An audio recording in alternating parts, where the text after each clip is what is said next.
2016 that said, Comic-Con is a pop culture phenomenon, the largest event of its kind on the planet, the galaxy even.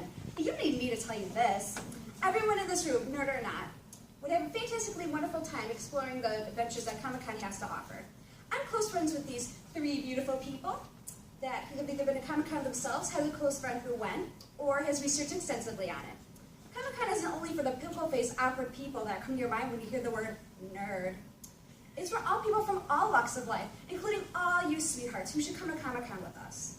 But first, we're going to introduce Comic-Con to this loser over here. Then, Backpack Boy will tell us how to have a successful day. Finally, we may or may not give this guy a chance to say his stance on Comic-Con. But first, come with me to learn what Comic-Con is. So, I bet you're wondering what Comic-Con is all about.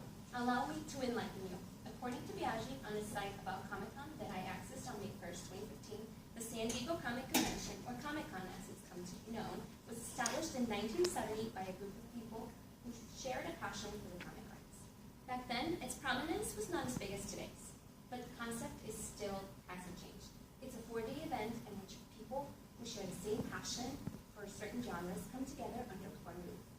Although you're probably thinking, oh, this is just a convention for nerds, Comic-Con has come to embody several different genres, including, but not limited to, horror, animation, anime, manga, toys, action figures, you guys have to call that, collectible cards, video games, webcomics, you name it. And before I get started, I want you to look at your cards really quickly, flip over, you need to, and pick the question that the answer that you think is most correct. You gotta do it quickly. Can't think about it too much.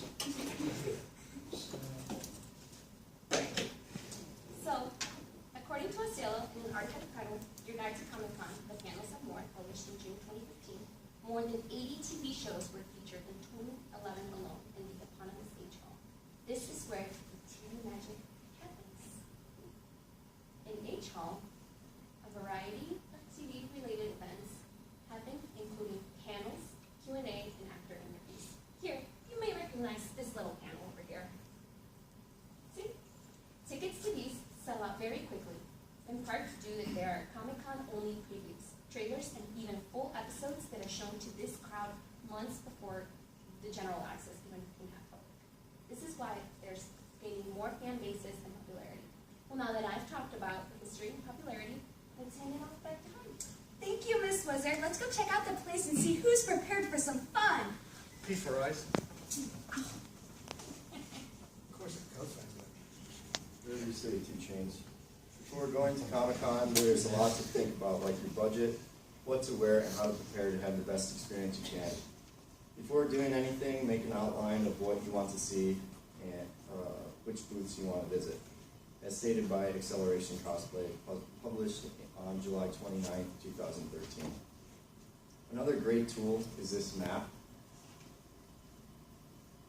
This map will save you many hours of wandering around, jumping from random booths. When preparing for this event, you definitely need to bring money. I suggest cash so you don't overspend.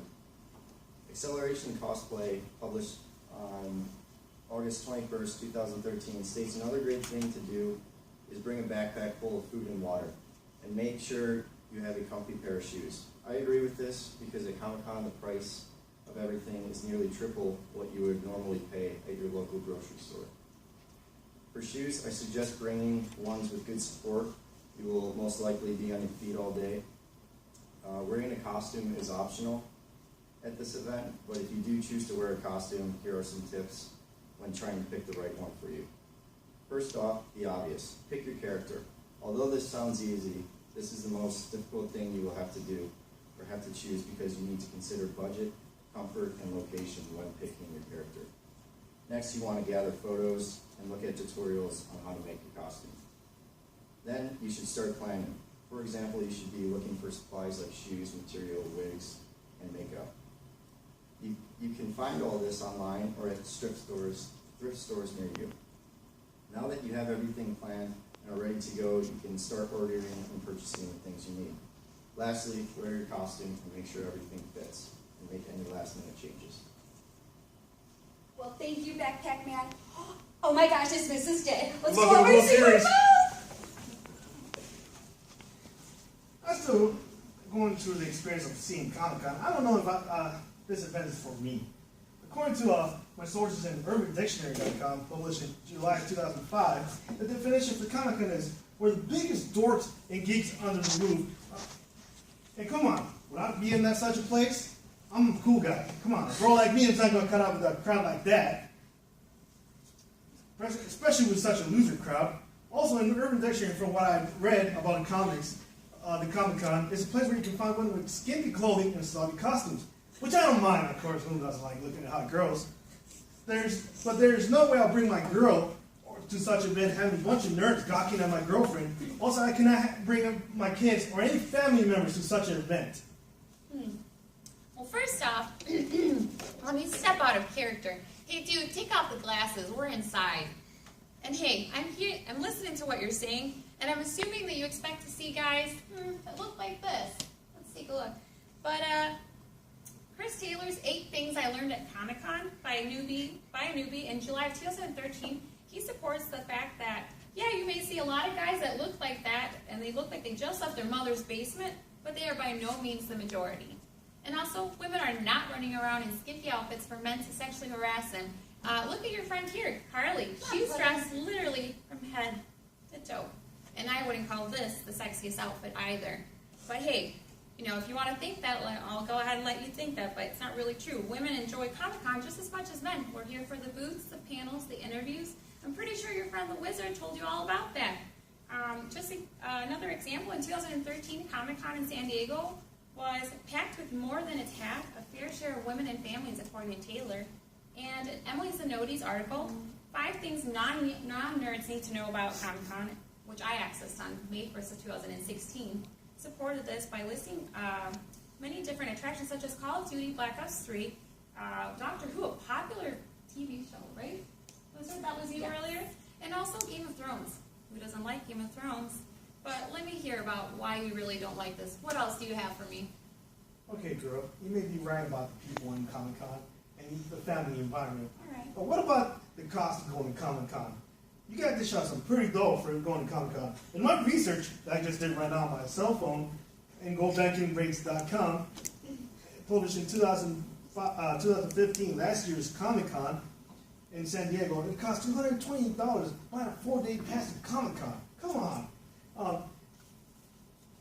A flight to get to San Diego will cost me about $773. That's just for a round trip. And that's not including first class, because come on, I ain't going to college. Fuck, man. I mean, forget that.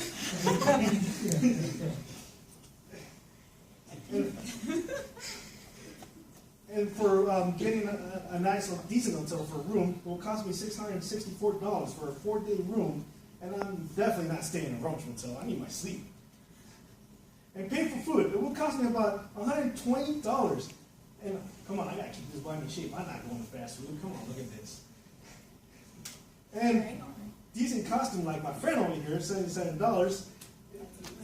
That's an expensive price just for that. Total price for attending Comic-Con at least will be $1,858. That's almost 2 G's. And not including the cost of me buying some bling and stuff that I want in Comic-Con with my boy Iron Man. Wow, $2,000. You can see why you're upset. But first off, you don't have to go to Comic-Con in San Diego, although Zanotti does mention again that the San Diego Comic-Con is the Comic-Con. But hey, our very own Chicago here region has its own WizardCon. Way closer, no airfare, and hey, you can take Brittany and yourself there, maybe grab a couple other friends since you're so popular, I see. And you can carpool, save some money there as well. Hotels and transportation are pretty much the same thing. You can split it between your friends there, like I said, as long as you can find some more. But then you'd save some money there as well. The ticket dilemma. Let me hear. What was that? $220 for a 4-day pass? Well, that's not even accurate anymore. According to Screen Crush Comic-Con 2016 tickets, everything you need to know, they're actually going to be $50 a day now. So that's only, let's see, 50, that's $200. That's better than your $55 a day. And hey, on Sunday, you can save some money because it's Kids Day. It's only going to be $35 an adult and $17 for kids. You said you wouldn't bring your girlfriend, you wouldn't bring your family there, but it'll save you a ton of money if you go on a Sunday and it's family friendly. And then I'm pretty sure I heard Backpack Man say over there that you can bring a backpack full of snacks and food and drinks. So that's another way to save a little bit of money. And since you're so fit and active, I hear you got some guns, then you should take some walks outside of Comic-Con because you'll find way more reasonable prices outside in the town. So let me see, got the cost covered. And you said the girls are a problem, but I don't think we are. And I'm not it's a really problem. friendly. She's not a problem, unless you have a problem. But I don't hear any other complaints. All right, you convinced me to go. All I right. will go next year, and I will try to take the advice from Four Eyes and Lost Cause over there. All right. Sounds like you're ready for a Comic-Con. All right. Okay, and now that we've taken the tour of Comic-Con, it's time to go out with a bang. Because Comic-Con is so popular amongst, well, everyone, you should consider joining us this year. But before we get there, we will take the advice from Backpack Man and have a better experience than the first-timers who didn't have this advice. I will be sure to see you there because we managed to persuade this pumpkin to come because he said he didn't want to go in the first place. The beautiful pictures that are in front of you, you may turn over your cards now. They were retrieved from BuzzFeed.com from articles that were published in 2014 and 2015 by Ellie Hall and Keely Flaherty. Now, after you have guessed, I would like you to lift your Post-it notes and see if you are right about their profession. Now, as you take a further look, this is undeniable proof that people from all walks of life love Comic-Con, not just the nerds.